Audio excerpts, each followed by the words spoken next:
Hey guys, welcome to Wildcard FPL, your home for FPL content. And today we're going to talk about what happened and what didn't happen in Game Week 1. We're going to talk about, is it time to sell Bruno, Eze, or is it time to double up on the Man City attack? We've got to fix KDB, we've got to fix Stones, Mings, Timber, and we've got to talk about Gabriel. And the big question, are we starting Turner in goal this week? We've only got me and Alf here, Steve's MIA, and John's on his annuals. So you've got the two of us, and it's going to be a good time. It was actually a pretty decent week for me. All in, I got 83 points, which I'm pretty happy with. So a couple of changes made from the show before the deadline. I took out Stones because we learnt he was injured, and I got in Henry from Brentford, put him on my bench. And then I also did Pedro to Watkins, I think. That was the move. I was a bit annoyed about that because I wanted Pedro really badly and he ended up doing really well. But Ollie Watkins got a return, which is good. And then my overall rank is just over 350,000, which I'm pretty chuffed with. If I had done Gabriel to Saliba, which I did actually do, and then I did it back because I bottled it, I would have got the extra Saliba points, but it wasn't meant to be, and I feel okay about that. But yeah, good week all round. Happy with that for Game Week 1. How'd you do? Not as well as you. 300,000's a banger for Game Week 1. I ended up with 72. Had a bit of bad luck. I was in the same position as you. Got that late Stones news and also the late Gabriel news for Arsenal. I did a bit of panic transferring. I did change to Saliba. I changed Stones for Henry as well, actually. He went straight on my bench. And that left me a bit of money to change Wissa up front for Jackson from Chelsea. Oh, it's going to hurt a bit. It did hurt. I mean, Wissa had a good return. Jackson was definitely a bit of a ghost in the wind in the Liverpool game. I think he got yellow as well, didn't he? He got yellow. Yeah, just the 1 point from Jackson. He did. I didn't actually manage to watch that game, but he had 3 chances apparently, but I think I watched it. Notice. I watched it. Yeah, he did really well. He was getting some good positions, but I think he was unlucky. But yeah, he did fluff a couple. Probably just nerves, right? The thing is with Chelsea, they've got some great fixtures coming up. So, I mean, whatever happens, he's not going anywhere. I'm glad I've got Jackson now. Yeah, totally. He would have been coming into the team anyway. It's just a shame he didn't get something. But I ended up with 72, which put me in 2,300,000. A couple of bits of bad luck. Brighton were killing it against Luton until Dunk put in a shifty tackle for a penalty, ruined Steele's and Estepinian's clean sheets. So that's FPL. Yeah. But 72, above average, onwards and upwards from here. Great stuff. Game Week 2 is coming up. One obvious place that people are looking at right now are the Manchester United midfield. Yeah. Fernandes and Rashford are both expensive midfielders, and they both didn't return at all this week against what should have really been a fairly easy opposition in Wolves. How are you thinking about Fernandes and Rashford? I know you've got both of them. Yeah, I saw the game and it was really bad. Did you watch it? I just saw the highlights, of which there weren't a whole lot apart from Onana's save. Didn't seem like there was a terrible amount of action happening on the pitch. Everyone played really badly, yeah. No offense to any Man United fans or Steve. I think he'd agree as well. They just weren't good. Like Rashford's first touch was terrible and Bruno was playing quite deep, it seemed at times. Yeah. I was looking out for him because obviously he's in my team and he just didn't seem to be in any of the right positions. So within about 40 minutes, I thought to myself, this isn't the game for Bruno or Rash. So yeah, it is a bit of a concern because they're quite expensive. Rashford being 9 mil and Bruno being 8.5. What I've done is actually just bench Bruno and put in Henry for Game Week 2. I've already done a transfer, so that's quite a big headline. I thought I'd try and do the Gabriel to Saliba move pre-price rise. So I did that, I think it was on Sunday even. So that's done. If I hadn't done that, I'd be thinking about doing Bruno to Maddison, but I still think it's a little bit too soon. So I think Rash is in a little bit more of a better position to score some points in Game Week 2. So I put Bruno on the bench and Henry looks awesome for Brentford. So he's got Fulham. So I think it makes sense. I might regret that, but also having Bruno points coming off the bench potentially, I don't mind that at all. Yeah, Fernandes, I definitely don't think he's a sell right now. At most you can say about the Manchester United game is that they came away with the result that people expected. Obviously the people managers are choosing right now didn't get returns, apart from Onana had a pretty good game. But we've seen this before from Manchester United. They can sometimes just put out a bit of a duffer of a game, and that doesn't mean that it's time to ship off Fernandes and Rashford. Next game they could both score 2 each. Yeah, it exactly. doesn't really matter who they're playing. They can both perform really well. Yeah, I would say one thing to add to that is that they really need Højlund to kind of step up and not be injured. Is that the technical term for it? Not be injured. Come on, man, don't be injured. Yeah, don't be injured, because Rash through the middle is not good, and I think he needs to play on the left-hand side. He's more comfortable there. So once he comes in, Rash going to the left, I think would be a really big deal. And then Bruno, I think it just depends. I'll see how he is in like 2-3 game weeks. I think that the litmus test really should be that Nottingham Forest at home game. If Bruno doesn't do anything in that game, I think I will probably pull the plug and get Maddison in. I think that's just a logical move just before they go to Arsenal away. So I think that would be perhaps the move. It'd be crazy to get rid of him now. To your point, I agree with you totally. See how he does at Tottenham and see how he does at Forest at home and assess from there. You've got to keep them for the Forest game, because that's where they're really going to shine. If there's ever a game that they're going to score points, it's going to be Forest at home. So hold on to both of them until Arsenal. They can both do good things against Nottingham and Spurs as well. So I could see both teams scoring. The midfielders and the strikers will all have a good game there, I think. That leads us on to Maddison. That seems like a good point to talk about him. A lot of managers are bringing Maddison in this week. I'm surprised his price hasn't gone up yet, but it's still holding at 7.5. You saw the Tottenham match. What did you think? Yeah, everything was going through him, so I think it just makes perfect sense. Like, I hated watching that game and not having him. It's one of those, and same with like Pedro. It's a similar situation where these players are doing their thing and lots of people have them, and he got 2 returns, 2 assists. I'm super impressed with him. I think the thing with Maddison is that he's historically always got an injury during a season. Yeah. So that's one thing to know. I mean, the big question mark is, are they going to be starting? And for Maddison, the answer is yes. He's probably their best player, bar Son maybe. But the next thing is, are they injury prone? And unfortunately, Maddison is. So that does concern me a little bit. But I'm happy to go for the ride. Like I'm in. If I hadn't done that transfer early for Saliba, I would actually be considering doing it now. But I think it is crazy to pull out. Who would I pull out? Would I pull out Martinelli, or would I pull out Bruno? Like that's a massive choice to make. So before bed last night, I was looking at my team and I was thinking about doing a hit for Maddison this week, but then I kind of talked myself out of it, as we all do.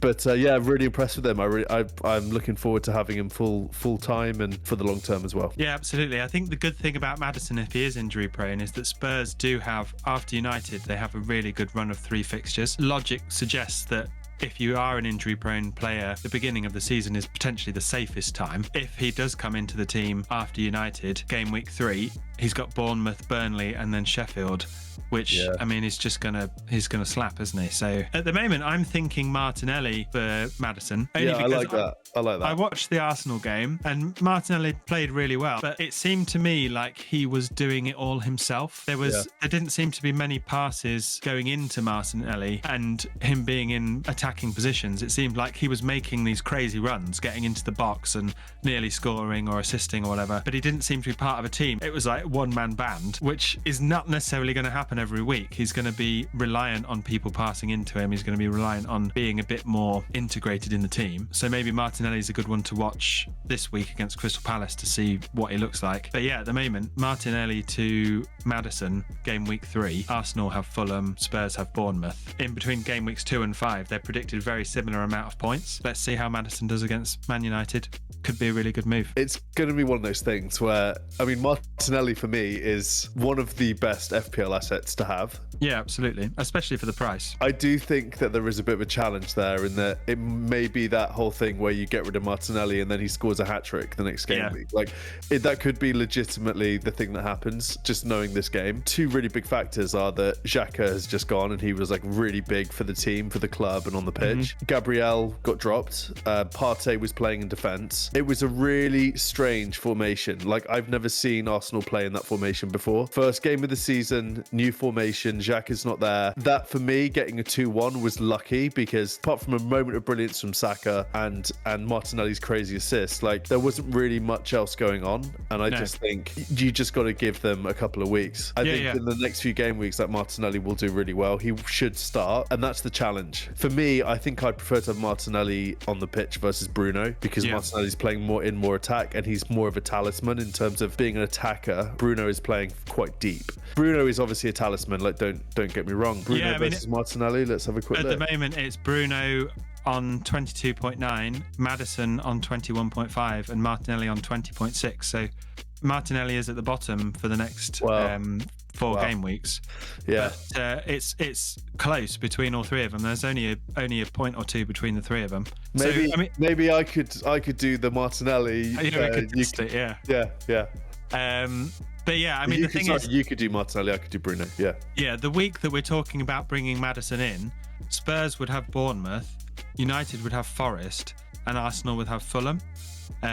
So Arsenal arguably have the tougher game there. It's obviously, this is what FPL is all about, isn't it? Is what decision.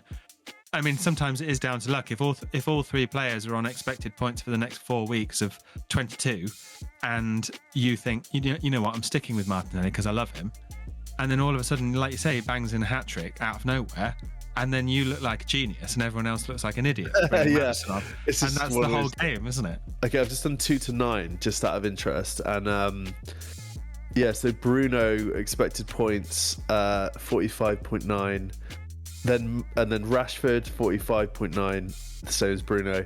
Then it's Maddison 42.3, then it's Saka 41.8, and then it's Martinelli 40.7. So actually, like the AI overlords are pointing towards Martinelli for Maddison. Yeah, again, this is FPL, isn't it?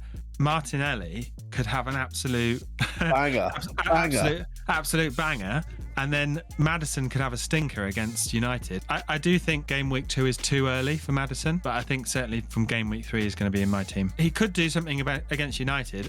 I don't think that the United we saw this week is the real United, and so you wouldn't expect them to go down easily against Spurs.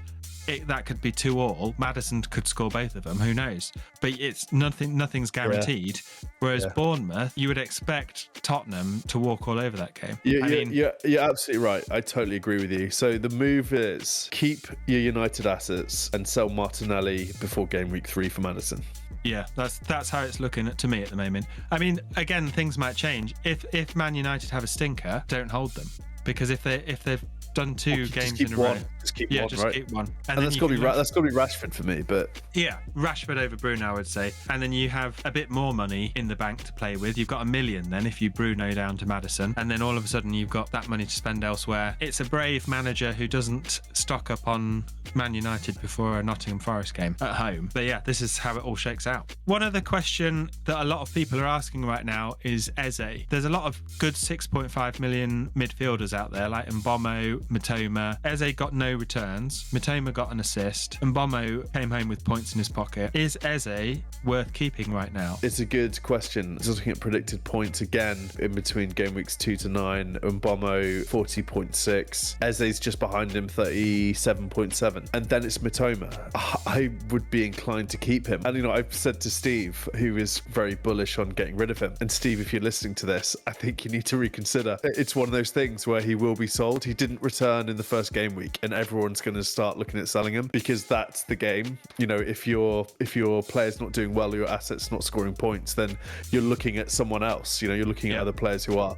So that's the temptation. I just think it's one of those where if people start getting rid of him, he'll just end up, he's on pens, right? I just think that it would be worth holding on to him for 2 to 3 more game weeks. That would be my take. What do you think? Yeah, I think the same. I mean, it all comes down to transfers, doesn't it? If you're waiting on your transfer right now, Eze to Mbeumo seems reasonable. But the thing is that transfer better used somewhere else or rolled to next week? Yeah, right. You're absolutely right. If you're talking about swapping to another 6.5 million defender, you're using up a transfer for in the next 4 to 9 weeks to maybe get 1 more point. And that transfer is way better used to do Maddison and someone else ready for the easy games, or you free up money for a player who isn't performing well for somebody like Stones to Chilwell, for example, is a way better transfer. I mean, obviously, Stones is injured, they're the same price, and Chilwell has amazing fixtures coming up, whereas that difference just doesn't exist between Eze and Mitoma or Eze and Mbeumo. I mean, maybe, you get 1 more point, but that transfer is so much better used somewhere else.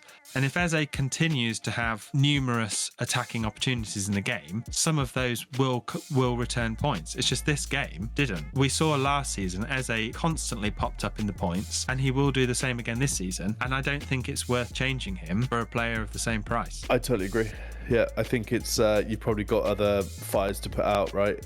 Eze is on penalties. He is going to be starting. He doesn't really get injured. He's been playing a lot of the games for Crystal Palace. So I just think there are things that you should be focusing on versus taking Eze out. My thoughts are that I always try to give people at least like 2 or 3 weeks. You know, the knee-jerk reaction is to get rid of them right away. And, you know, maybe you could do an Eze to a Maddison. Like, I don't mind that so much, but when you think about another 6.5 midfielder, I just don't think it's worth it. That's definitely a more reasonable choice. If you've got money in the bank and you can step up in quality or step up in terms of fixture difficulty, you can go from a team who's got difficult fixtures to a team who's more, but they've got easy fixtures. That's good. That's good logic. But from moving to one 6.5 to another, when in reality those teams have negligible difference in fixture difficulty or negligible difference in returns, think about something else. Eze is a great player and he will get points. KDB, Kevin De Bruyne, has gone down game week 1 and he's not going to be around for 4 months apparently. Managers who have KDB right now, where do they go? Oh, they've got such a nice problem there. I mean, firstly, like KDB is one of my favourite players ever. This is controversial, but he would actually be in my Premier League like dream team over Gerrard. That's how much I love him, and I really like Steven Gerrard. So firstly, that's super sad. It's really bad that we can't watch him. But the nice thing is that you have quite a considerable cushion. De Bruyne he's currently 10.4 million, which means that people are selling him. He's number 1 for transferred out. You have some seriously good options to go for in midfield as an alternative. You could get a Rashford in. You could go for Maddison. You could go for Mbomo. Lots of different players out there that are actually now well within reach, and you'd actually be saving some money as well. I think that it was a bad pick in the first place just because he is quite injury prone and he's a lot of money. But I mean, he started the season as a Dorito. Bad luck that he's got another injury, but it was somewhat on the cards, I think. I think you could probably see that coming. I have a rule that if it's not Mo Salah, don't go over 10 million in midfield. That's because of Haaland. I think it's just the way you need to manage it. So he just goes outside my kind of perimeters. Super sad, but selling him, you've got a lot of money in the bank and you've got a lot of options to go for. So I would be actually kind of rubbing my hands together a little bit in that what a nice little project for the week trying to find a midfielder to get in over De Bruyne, because you just got so much money in the bank, you got so much room and so many like decent players to go after. My pick would be getting Maddison in for De Bruyne. That would, I think, would be the move that I would do. If you don't have Saka, then obviously you'd want him, but Maddison, Saka, I think are the 2 assets that you should be looking at. The only player that you are priced out from is Mo Salah, so you do have the pick of the litter. I mean, I wonder or you could sell him and someone else and try and get Salah in. It's a little bit risky and you'd need to be taking a hit for that. But I mean, the thing is you've clearly made the decision to run an expensive midfielder, take another 4 points, get Salah in. I mean, they 9-0'd Bournemouth last season. You could see that again. I'm not sure whether Liverpool will 9-0 Bournemouth again. That could be the move. Like if you've got Watkins, you could maybe do Watkins down to Pedro and then get Salah in for De Bruyne. You know, that's really not a bad shout, but it's quite risky and quite hitty, but I don't mind it. But you know, you're going to have some options now, and I'm a little bit jealous if you're a KDB owner out there. So one other thing that we saw this week, which blew a few people's minds, was Gabriel not starting for Arsenal. I think he started the last 74 Premier League matches for Arsenal, and all of a sudden Nketiah was on as a formation reassessment for Arteta, and Gabriel was sat on the bench for 80 minutes. What do you think is going on there? Do you think it is just rotation, or do you think it is something's going on? Yeah, I mean, I was actually at the game, and I was expecting him to be on the team sheet, and then I heard it on the tannoy. It looks like he's out of favour for whatever reason. So I spoke with a couple of Arsenal fans who were at the ground, obviously, and they said that they have no idea what's going on. So there's a lot of like rumours about these things, and given that he's been first choice centre back for so long, it was a massive a massive talking point. You know, maybe he was out clubbing on the Friday before the game or something. You just don't know. If he has done something wrong, Arteta he is a very much, he does, if you think about Aubameyang and the way he kind of treated Aubameyang, he really does punish players like when they step out of line. Yeah. So this could be really bad in that we might not see Gabriel for a while starting, or it could just be, hey, I'm going to leave you out of this game and we'll see where we are next week, and maybe he'll get picked for this week because they are Saliba and Gabriel together are really effective.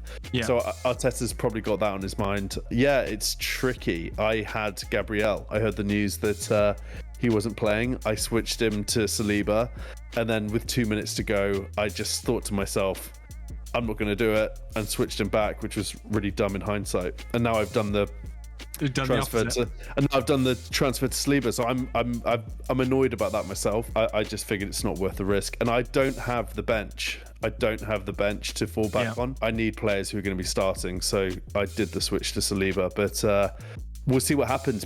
Keep him, sell him. I think any decision at this point is not wrong or right. He might well start. We don't know. I think having Saliba right now, like you say, is the safe option. However safe in the past Gabriel's looked. But I think if you are a manager who has got him and you have the depth in the bench, I don't think it's bad holding on to him, because like you say, we could just be reading too much into this, and it could just be a formation test, and Gabriel could be back in the first team starting 11 every week for the rest of the season. We just don't know. So there is no harm holding on to him for another couple of weeks if you've got the depth. It's probably another area where, if that's what you're thinking, maybe your transfer is better rolled or used somewhere else. But if you have Gabriel and you've only got 3 playing defenders, it is looking a little bit risky, so maybe you need to be looking somewhere else. One thing to say is that Steve's in the same position as I am. He's got some money in the bank, so he can probably just wait a few weeks and see how it shakes out. I didn't have that luxury.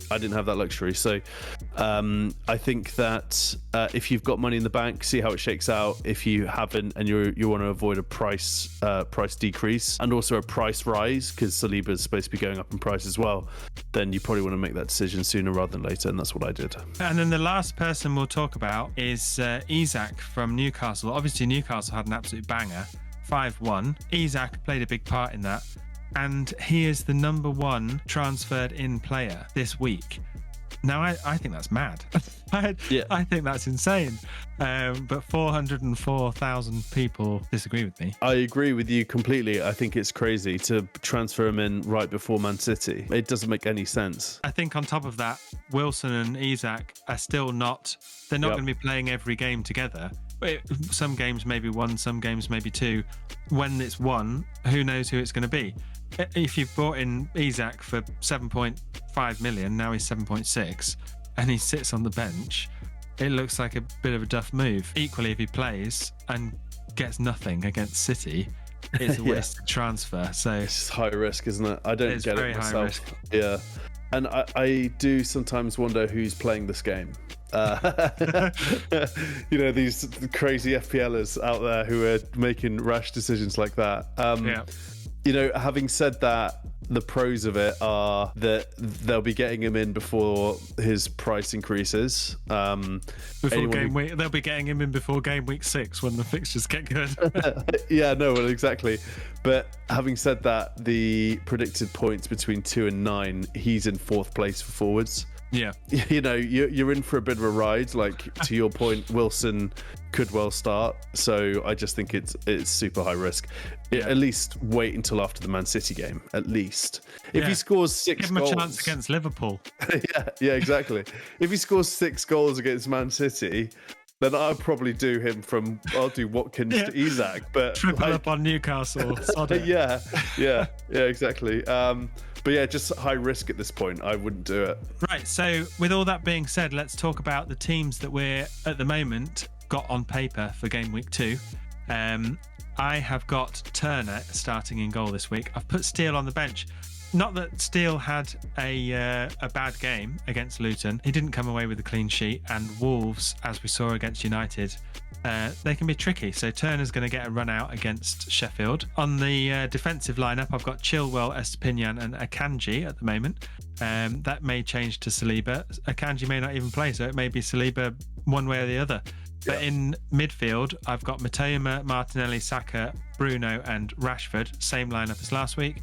And same forwards, Jackson and Haaland. So the only changes for me are I've rotated the keepers and Akanji has come in for sure. But otherwise, I think it's still looking like a good team. I am looking at Maddison next week. I have been thinking, like you say, late night thoughts about taking hits. Thinking about changing Steele out for Sanchez at Chelsea just because the Chelsea fixtures look really good. But with Steele on the bench this week, I don't have to worry about it. I can see how he gets on against Wolves.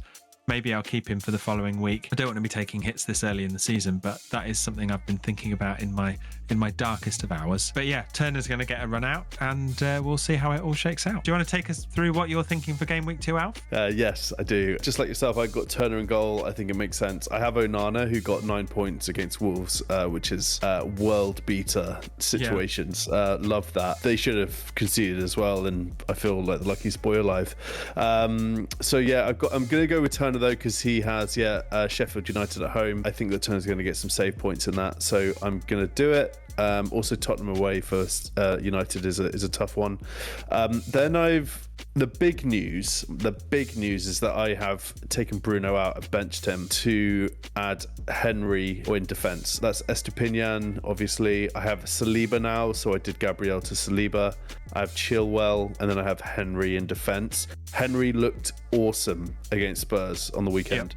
Like, he was basically playing as a left winger, and he got an assist, just unbelievable. Like, I was so happy to have that player, although he was on my bench. I'm glad that I can pivot to Henry when needed, and I'm gonna probably just try and start him now, actually, going forward. Then in midfield, I have Rash, I have Martinelli, Mbeumo and Saka. It's quite template. I am thinking about perhaps doing, like yourself, Maddison in for Martinelli, maybe.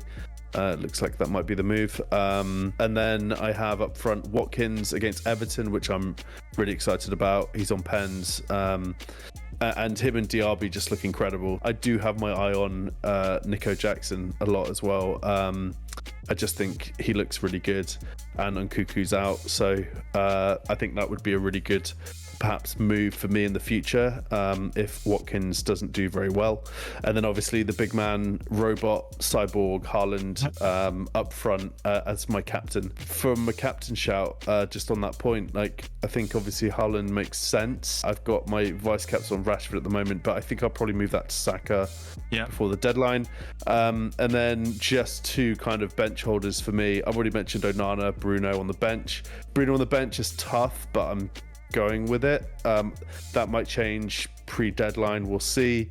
And then Mbeumo, who didn't even get any minutes on the weekend, so I'm not enjoying that pick. And then Kabore has a blank. So I literally only have Bruno as an option coming off the bench, really. So we'll see how that shakes out. But I mean, pretty good bench option to have. I mean, if any one of your players went off and Bruno came on, it's not. I'd be okay with that. You're fine with that. Yeah. So I do just need to think about that Maddison move. We'll see. I might end up benching Martinelli over Bruno. I don't know what I'm going to do yet, but that's what I'm just based on the eye test. Watching that game last night, I didn't like what I saw from Bruno, so he's on my bench at the moment. Yeah. Okay. Sounds good. Well, like always, we're going to be watching the games, and we're going to see what shakes out this week. Obviously, I hope I get a few more points. I'm falling behind in the Wildcard FPL community mini league already, which is not a good sign. If you want to join that league, if you want to try and beat me, please. I actually don't need anybody else in there beating me. But if you want to join us, you want to see how your team stacks up against ours, the link is in the description below. If you like this video, make sure to leave us a little like and subscribe to the channel if you found anything interesting. We're going to be doing videos every week. And we're having great fun doing it. So we will see you in the next video, and thanks for joining us. See you guys. Bye-bye.